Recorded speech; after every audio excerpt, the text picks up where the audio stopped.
लिया। हाँ जी, तो जनरल बाजवा तो वो क्लियरली पहले दिन से नाम लेते हैं, वो उसमें घबराने की बात नहीं है। बात है कि नाम आप जब लंदन एग्रीमेंट की बात कर रहे हैं, लंदन एग्रीमेंट किधर से एमिनेट कर रहा है? वो आपकी मुल्की एस्टैब्लिशमेंट और आपकी एक बड़ी पॉलिटिकल पार्टी जो गेम से बाहर थी उसके दरमियान का एग्रीमेंट है कि किस तरह से नवाज शरीफ को दोबारा पावर में इंस्टॉल करना है और किस तरह इलेक्टेड गवर्नमेंट को घर चलता करना है। तो वो सारी चीज़ें इस साइफर केस के इर्द गिर्द घूम रही हैं और वो सामने आएंगी। खान साहब वज़ीर आज़म थे, लेकिन उनको प्लान का अगर पता जी था अब इलेक्शन की तैयारी के हवाले से भी बता दें, बाकी पार्टी जी कब से कर रही है। हाँ जी, इलेक्शन की देखें, आपको पता है कि हमारी इलेक्शन स्पेस ही उन्होंने ख़त्म कर दी है। खान साहब कहते हैं कि आप लेवल प्लेइंग फील्ड की बात करते हैं, वो तो हमें फील्ड ही देने को तैयार नहीं है। तो भले फील्ड ना दे, देखें हमने तैयारी कर ली है, हमारी लिस्टें तैयार हैं। खान साहब अब स्क्रूटनाइज कर रहे हैं, इस वीक से वो प्रोसेस स्टार्ट हो जाएगा और इंशाल्लाह ताला आपको पता चल जाएगा 12 या 13 तारीख को इलेक्शन कमीशन जैसी इलेक्शन स्केड्यूल देगा, हमारे खिलाड़ी मैदान में उतर आएंगे इंशाल्लाह। ये जो केस चल रहा है, ये कौन से कानून के तहत चला है, 1923 या 2023? अच्छा, ये बड़ा पिछली दफ़ा शाह साहब ने अपने जब कोर्ट को एड्रेस किया था, उन्होंने कहा था ये मुझे क्लैरिटी से बताएं कि मुझे 1923 के कानून के तहत प्रोसीड कर रहे हैं या अमेंडेड कानून के तहत। अगर अमेंडेड कानून के तहत प्रोसीड कर रहे हैं तो सदर पाकिस्तान को बुलाएं, वो अपना मौक़िफ़ इस पे वाज़े करें। तो इस पे अदालत ने कैटेगोरिकली कहा कि अमेंडेड कानून का आप पे इतलाक़ नहीं है, आपका ट्रायल 1923 के कानून के तहत ही हो रहा है, अमेंडेड का हम पे कोई किसी तरह के कोई कदर नहीं है। पिछली दफ़ा इन्होंने कैदी बुलाया था पब्लिक बना के, इस तरह कौन लोग? इस दफ़ा जो है ना स्पेशल किस्म की आवाम थी, आवाम प्लस 15 थे जी वो थैंक यू।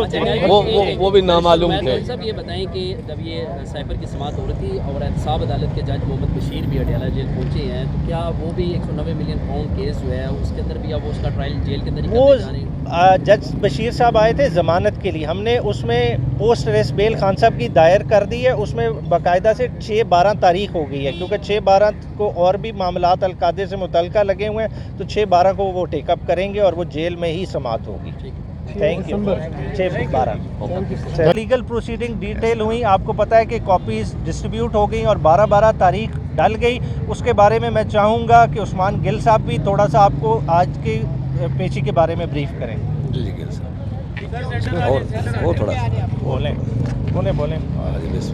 अच्छा जी, आज की जो तारीख मुकर्रर थी कॉपियाँ सप्लाई करने के हवाले से, उसमें हमने सबसे पहले अदालत को एक जो कानूनी नुक्ता था उस पर बताया कि ये इसमें कानूनी एक रुकावट है कि ये ट्रायल आगे नहीं चल सकता, अगर चलेगा तो वो गैर कानूनी होगा, क्योंकि ये एक स्पेशल कोर्ट है और ऑफिशियल सीक्रेट एक्ट का ट्रायल कर रही है। ऑफिशियल सीक्रेट एक्ट की दफ़ा 13(6) के मुताबिक जब तक मुतल्लिका गवर्नमेंट, फेडरल गवर्नमेंट ये नोटिफिकेशन कोई स्टैंडिंग ऑर्डर ना करे जनरल या स्पेशल कि ये इस केस की कार्रवाई किस कानून के तहत होगी, वो नोटिफिकेशन, वो ऑर्डर आज तक जज साहब की फ़ाइल पे अवेलेबल नहीं और उसके बगैर ये केस आगे नहीं चल सकता। लेकिन हमारे एतराज़ के बावजूद, जो कि एक आज की प्रोसीडिंग मैं समझता हूँ कि कानूनी नहीं है, गैर कानूनी है, और हम अपनी लीगल टीम से कंसल्टेंसी करने के बाद पॉसिबली उसको चैलेंज भी करेंगे, क्योंकि वो कॉपी सप्लाई नहीं हो सकती जब तक फेडरल गवर्नमेंट का वो स्टैंडिंग स्पेशल या जनरल ऑर्डर रिकॉर्ड पे अवेलेबल ना हो। और एडमिटेडली ये अदालत ने, जज साहब ने एडमिट किया कि ऐसा कोई ऑर्डर रिकॉर्ड पे मौजूद नहीं है। सेकेंडली, जो हमें आज कॉपीज़ भी सप्लाई की गई वो भी नामुकम्मल की गई, ना तो इंक्वायरी का रिकॉर्ड हमें सप्लाई किया गया और ना ही इंक्वायरी के दौरान जो बयानात रिकॉर्ड हुए गवाहान के और बाकी लोगों के, वो भी हमें सप्लाई नहीं किए गए। इसके अलावा कानून की मंशा ये है कि हर डॉक्यूमेंट सप्लाई किया जाए, तो हमें डीवीडीज़ और सीडीज़ वगैरह भी सप्लाई नहीं की गई। तो इस मामले में हम, इस बारे में हम अपनी कानूनी टीम जो है वो अपने कानूनी लाए अमल का जो है वो तयन करेगी इंशाल्लाह। Thank you. नाज़िर साहब, इमरान खान की क्या बॉडी लैंग्वेज थी, क्या बात हुई आपकी, क्या अगला लाहेमल है इलेक्शन के हवाले से? आज तो देखें जी, कुछ ना कुछ मीडिया की नुमाइंदगी भी थी।